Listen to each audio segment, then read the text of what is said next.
Readings from A Course in Miracles, Workbook for Students, Lesson 41. God goes with me wherever I go. How beautiful is that? I just love reading from A Course in Miracles. Every time I open the page to teach a particular lesson to one of my students, and I've been teaching it for 25 years now, I still feel as if the light just flows from every letter I read. It is so imbued with truth and beauty, and it just illuminates. Let's get on with the lesson. God goes with me wherever I go. Today's idea will eventually overcome completely the sense of loneliness and abandonment all the separated ones experience. Depression is an inevitable consequence of separation. So are anxiety, worry, deep sense of helplessness, misery, suffering, and intense fear of loss. The separated ones have invented many cures for what they believe to be the ills of the world. But the one thing they do not do is to question the reality of the problem. Yet its effects cannot be cured because the problem is not real. The idea for today has the power to end all this foolishness forever. And foolishness it is, despite the serious and tragic forms it may take. Deep within you is everything that is perfect, ready to radiate through you and out into the world. It will cure all sorrow and pain and fear and loss because it will heal the mind that thought these things were real and suffered out of its allegiance to them. You can never be deprived of your perfect holiness because its source goes with you wherever you go. You can never suffer because the source of all joy goes with you wherever you go. You can never be alone because the source of all love goes with you wherever you go. Nothing can destroy your peace of mind because God goes with you wherever you go. We understand that you do not believe all this.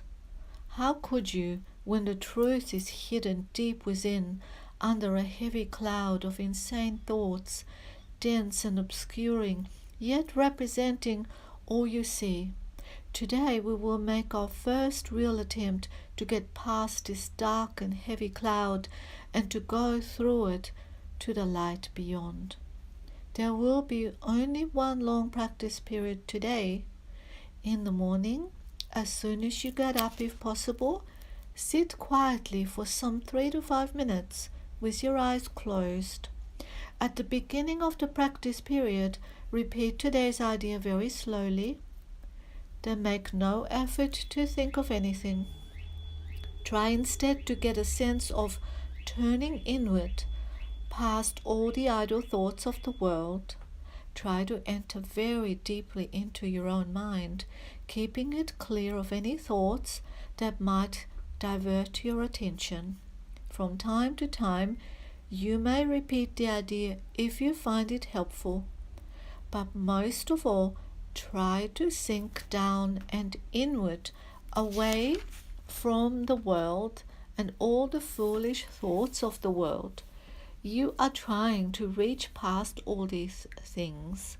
You are trying to leave appearances and approach reality. It is quite possible to reach God.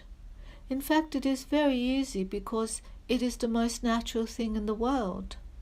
You might even say it is the only natural thing in the world. The way will open if you believe that it is possible. This exercise can bring very startling results, even the first time it is attempted, and sooner or later it is always successful. We will go into more detail about this kind of practice as we go along, but it will never fail completely, and instant success is possible. Throughout the day, use today's idea often. repeating it very slowly, preferably with your eyes closed. Think of what you are saying, what the word means. Concentrate on the holiness that they imply about you, on the unfailing companionship that is yours, on the complete protection that surrounds you. You can indeed afford to laugh at fear, all these fear thoughts, remembering that God goes with you wherever you go.